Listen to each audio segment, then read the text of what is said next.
This is The Shining. Considered one of the best horror films of all time, it's a one-of-a-kind nightmare that has left an enduring legacy and dreadful signature in the minds of horror and non-horror fans alike. The film, directed by Stanley Kubrick, centers around the Torrance family, Jack, Wendy, and their young son Danny. Jack, an aspiring writer and a recovering alcoholic, is hired as the caretaker of the Overlook Hotel during its off-season. Unbeknownst to his parents, Danny possesses an eerie ability called shining, which allows Danny to sense things before they happen, communicate telepathically, and interact with forces that normal people cannot perceive. Life at the hotel begins pleasantly, but soon the wintry isolation, coupled with strange and macabre experiences, take their toll on the family. After a string of cryptic and unsettling events, Jack is seduced into attempting to murder the people he loves. The climax of the film witnesses Jack, a fire axe in his hand and a hellish smile on his face, barrel down on his family before freezing to death in the hedge maze outside the hotel. Danny and Wendy escape to freedom. The Shining presents a masterfully lurid score featuring a cacophony of strained violins and offbeat percussive sounds. Kubrick's camera work, too, replete with tracking shots and fading transitions, makes the hotel come alive. And, to top it off, the film is filled to the brim with symbols and ambiguities that ultimately leave it open to a multitude of interpretations. And this is Desmond. He's never seen The Shining. We're going to have him watch it, cold and knowing as little as possible about the film. We'll interview him after to get his unbiased take on the movie. Welcome to our channel. We are Fear fans, and this is the Rookie Horror Picture Show.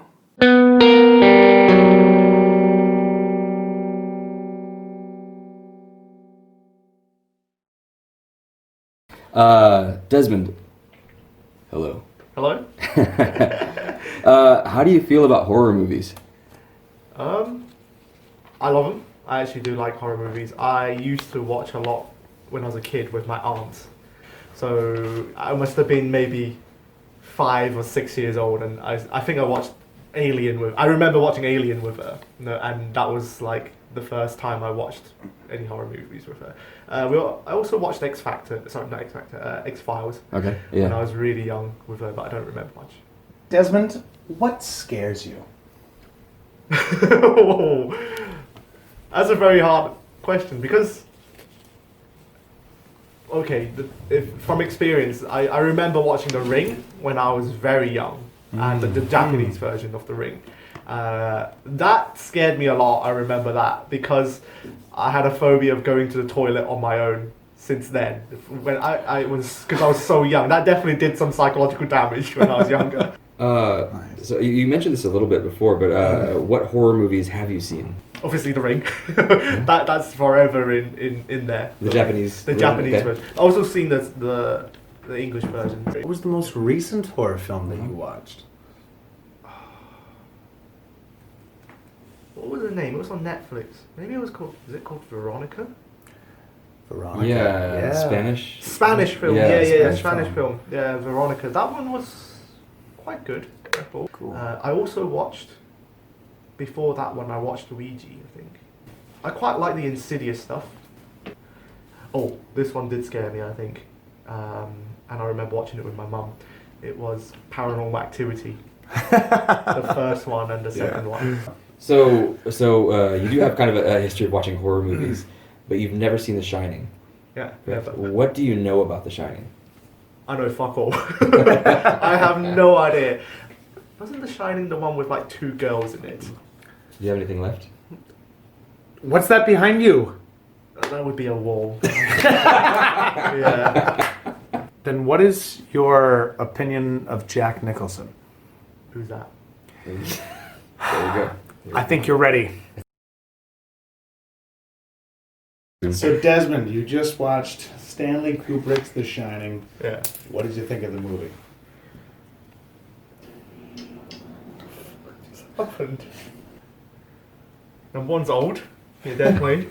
Watching this in 2019 it's definitely old. There's some cool bits.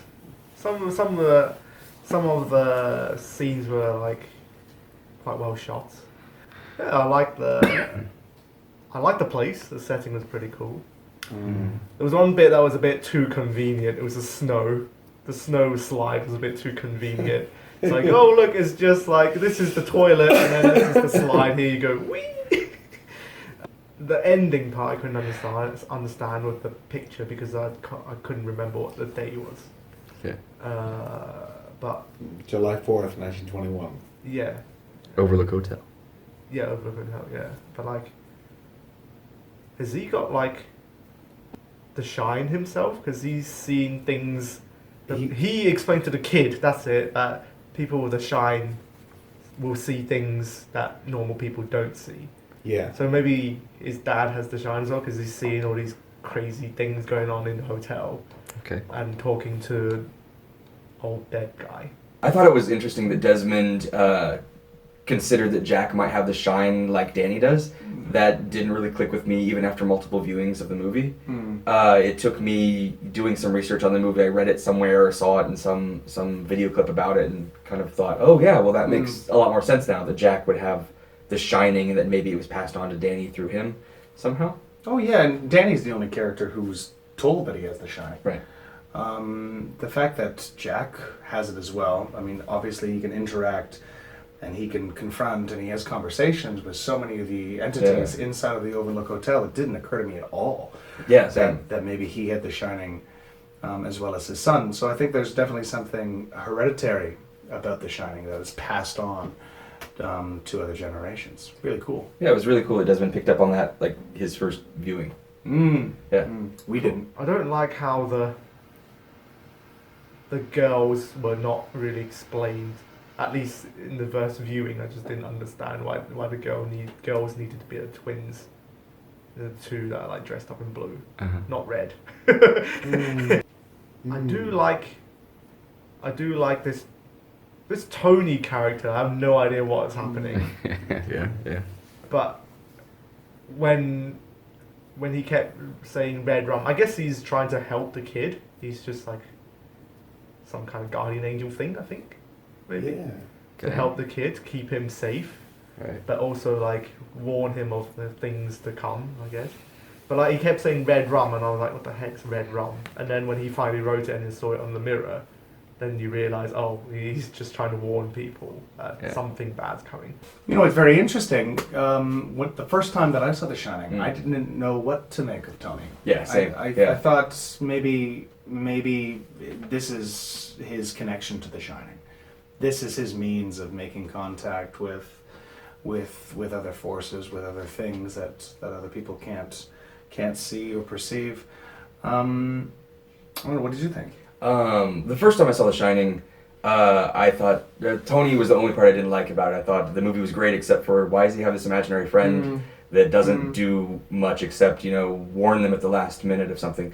And then after more viewings, it started to make more sense in that he's like you said, maybe his entryway into The Shining, something like that. It's like a conduit. Yeah, it's conduit to The Shining.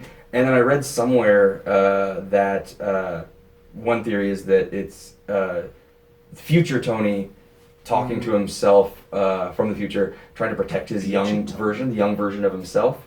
And Danny, apparently his middle name is Anthony, so Tony.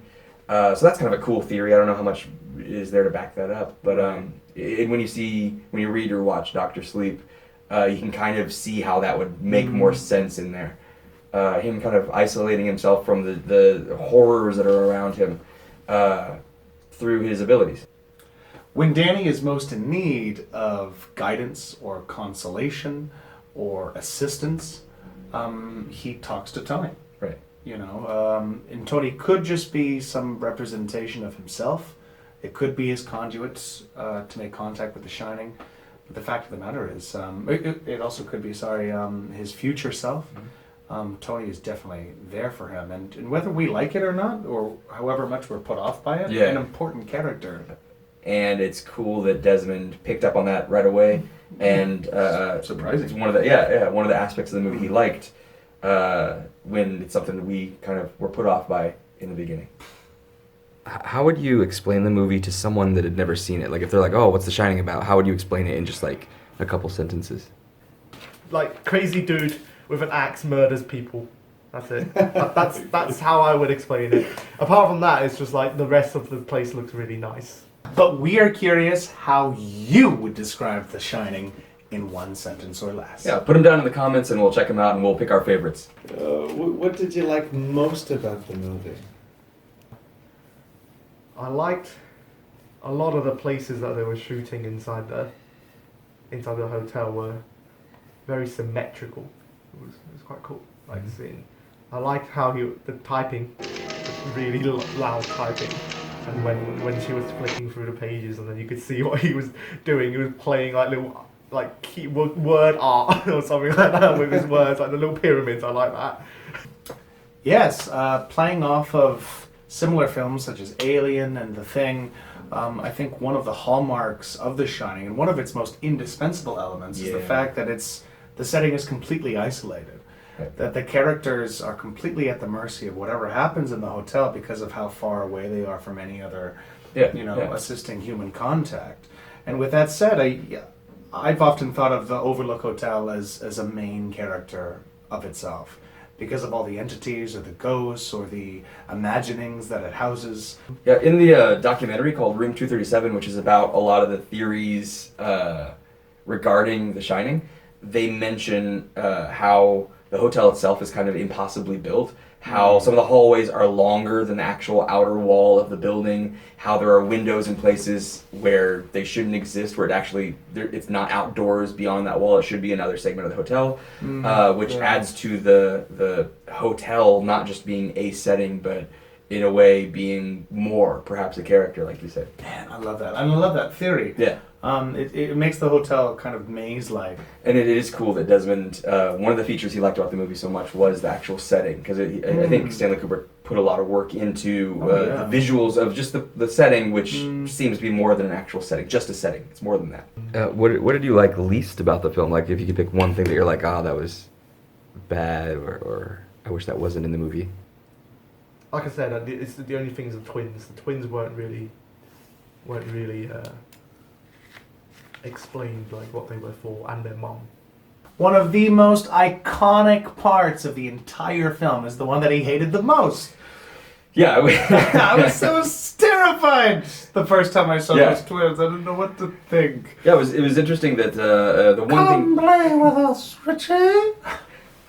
the one part of the movie that he did kind of know a little bit about before actually viewing it was there's two girls in the movie, two twins or something like that. And then he was right, and they're probably one of the most iconic parts of the movie, the top 3 iconic scenes in the movie, characters in the movie maybe, and they're the one thing he really didn't like about the movie. That was interesting. Big question. What did you think of the acting style? It's like the classic horror thing, isn't it? Where they're like, the faces like... That's why I kept laughing at the kid whenever he came on with his like really horrified face where he's seeing something with the shine or something like that. Or like...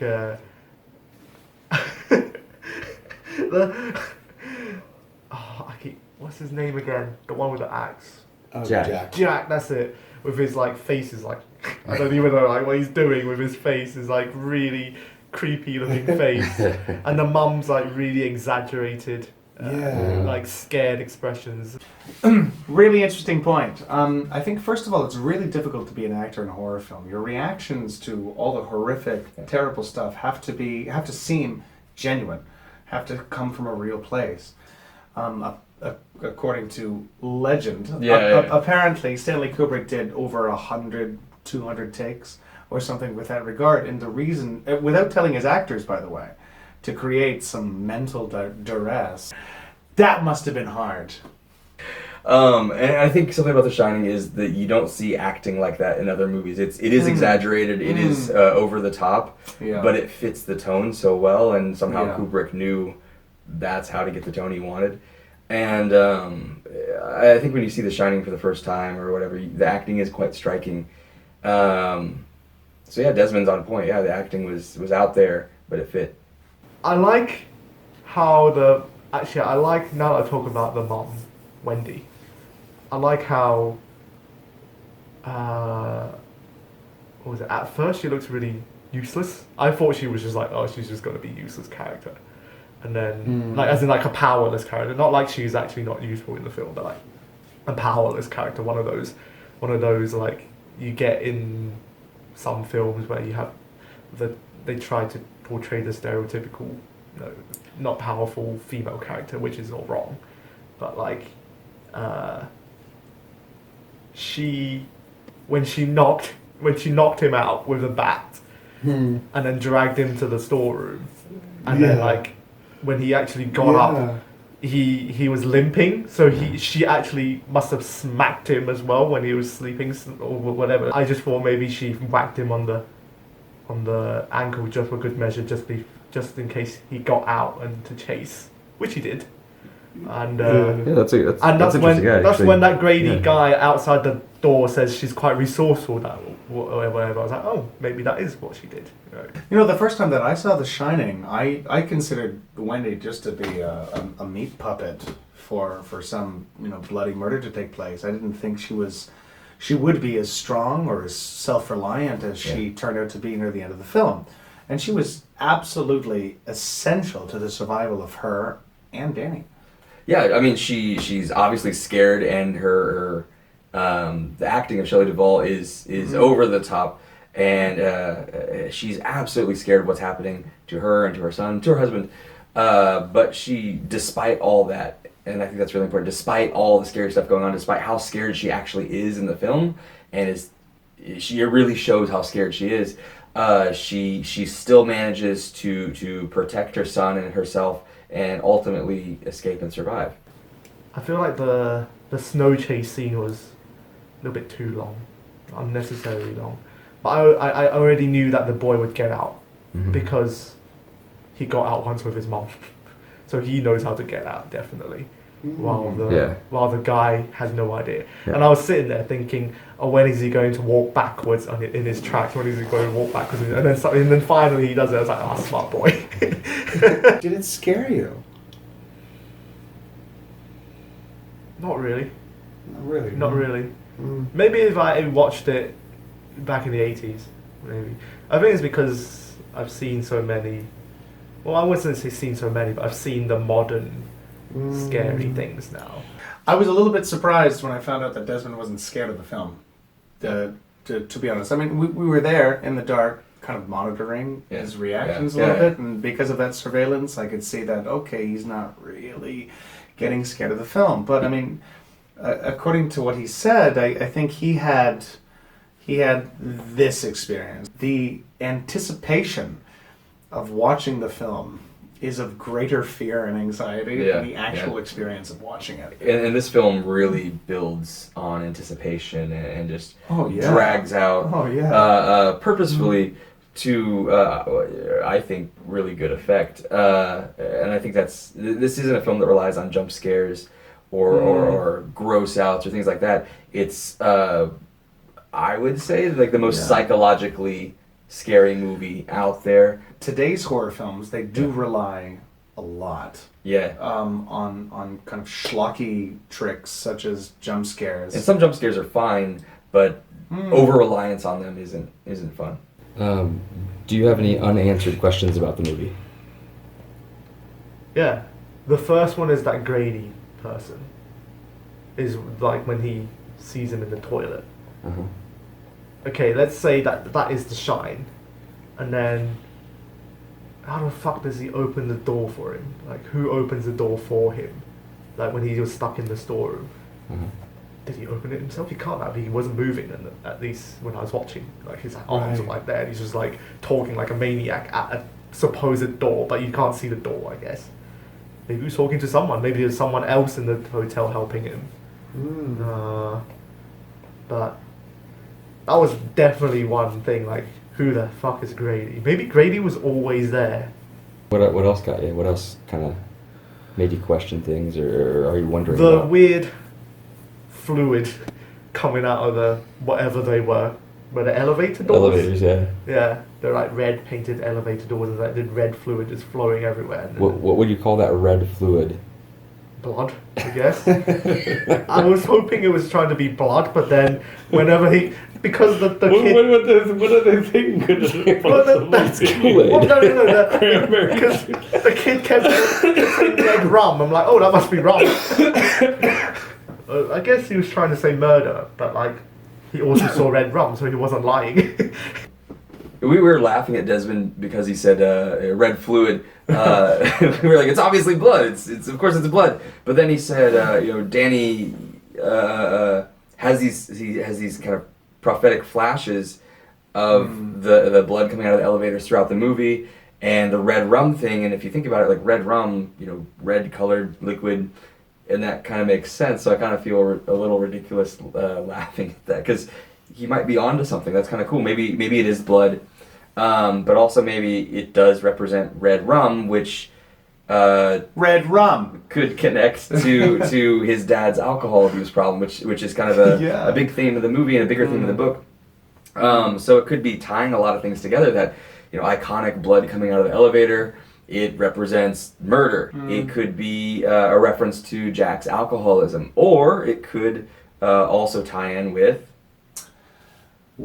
one of the biggest theories regarding The Shining. And Richie's going to tell you all about it. One big part of the movie, one subtextual part of the movie, is that the hotel is built on a Native American burial ground, and they mentioned that as they're getting the tour of the hotel at the beginning. There's a lot of Native American artwork throughout the movie. Jack at one point is throwing a baseball against a wall, or against a tapestry of Native American art. And as well, a lot of the colors that Jack and his family wear are red, white, and blue, indicative of America, as in colonized America, after most of the Native Americans have been wiped out.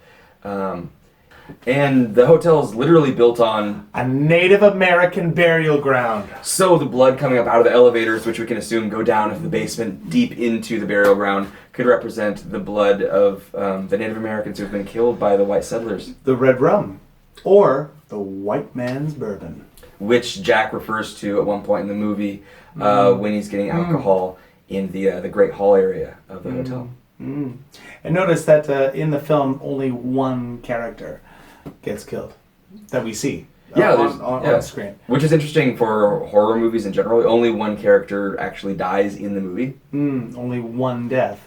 And it's not a white man. Yeah.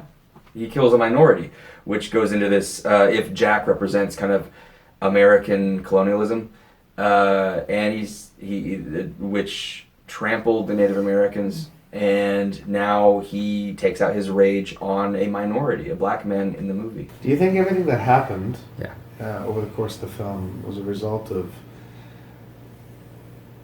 actual ghosts in the hotel, or Jack's insanity? If Jack's I feel like there's a bit of paranormal with it, with the Shine thing. Was he insane? I think he was insane, but I think it was more insanity rather than supernatural, where he got driven to... Maybe he was so pressured about his writing career that, he was just saying that it's all work. So something like, all work, no play makes a dull Jack or something like that. Jack a dull boy. Jack a dull boy, that's it, yeah. Like maybe he that's a sign of insanity with him repeating that over and over again, thinking that's his masterpiece. He wasn't scared, but he did seem to enjoy himself, which is the experience a lot of people that we know have with The Shining. So even if you're not a big horror fan, you can still watch the film and then go down a lot of rabbit holes when it comes to its interpretations and it comes to, all of the theoretical information regarding the film. It's such an awesome movie to get into, to talk about afterwards, to learn from, and we were so happy that Desmond agreed to do it with us today. Yeah, and we hope this opens the door further for him to dive into horror movies, even though he'd seen a couple of horror movies, which we weren't quite aware of when we got him to do the channel, to do the video. We hope this opened the door for him to explore more horror movies. Thanks for watching our video. I'm Richie. I'm Terrence. And we are Fear Fans. If you liked the video, please click like below, and if you really liked it, please click subscribe and check out our next video coming out soon. See you then. Bye.